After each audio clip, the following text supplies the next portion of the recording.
I realized something horrifying. I missed my people. The camaraderie, the chaos, the type of connection you get when being miserable in uniform together. This was 6 years after the Army, and I was working in advertising, sitting in on meetings about digital banners and influencer partnerships, which sounds like driving, but trust me, I felt hollow. So I did what any emotionally avoidant veteran would do, and I joined the National Guard. I joined the Texas Army National Guard to go through Officer Candidate School, or OCS.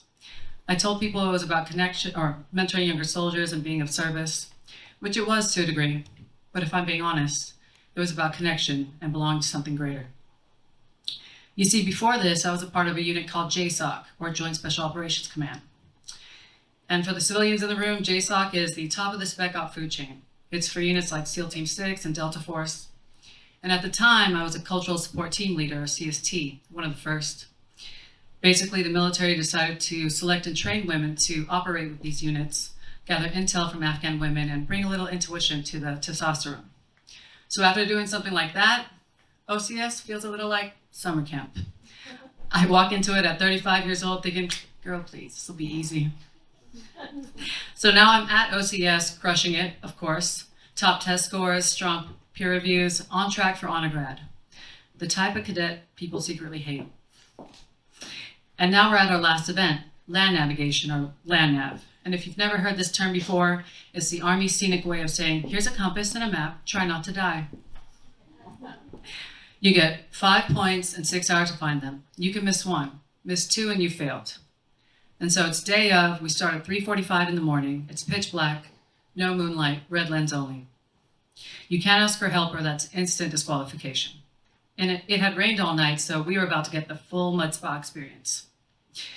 I plot my points, I check my azimuth, and I step off into the woods like I know what I'm doing. Within minutes, my boots are sloshing with regret. Every 100 meters or so, I whisper to myself, this is fine. Spoiler alert, it was not fine. By sunrise, I realize I'm lost, like lost. Every tree looks like the same tree. I start to second guess every step, every bearing. At first, I was annoyed. And then I start to get anxious. And then my body flips into survival mode. Heart is pounding, my breath is shallow, body is tense like I'm trying to win a planking contest. And my brain, the high achiever that it is, decides to just leave. Total dissociation. And so now hundreds of wannabe lieutenants are roaming around Kansas like confused Roombas, and I'm one of them. A few hours later, I've convinced myself I found my last point. I march myself back up to that bus like I had just discovered America. I turn in my piece of paper to the cadre and he takes it from me. Looks down, looks back up. Looks down one more time. You know that look your parents used to give you when you've disappointed them? And they don't have to say it? Yeah, that. He says, you failed. I blink. I what? 5 points, 2 of them are wrong. I was done. I didn't yell, I didn't argue, I just went numb. Because failure is not a part of my vocabulary. I don't know how to do failure.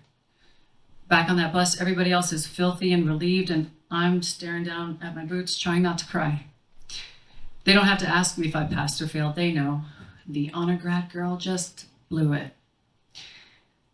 Back in the barracks, I'm packing up my gear in silence, pretending like I'm fine, but inside, complete dumpster fire. I get back home to Texas and I unravel hard. My vices roll out a welcome mat with alcohol leading the way and a couple of new friends along for the ride.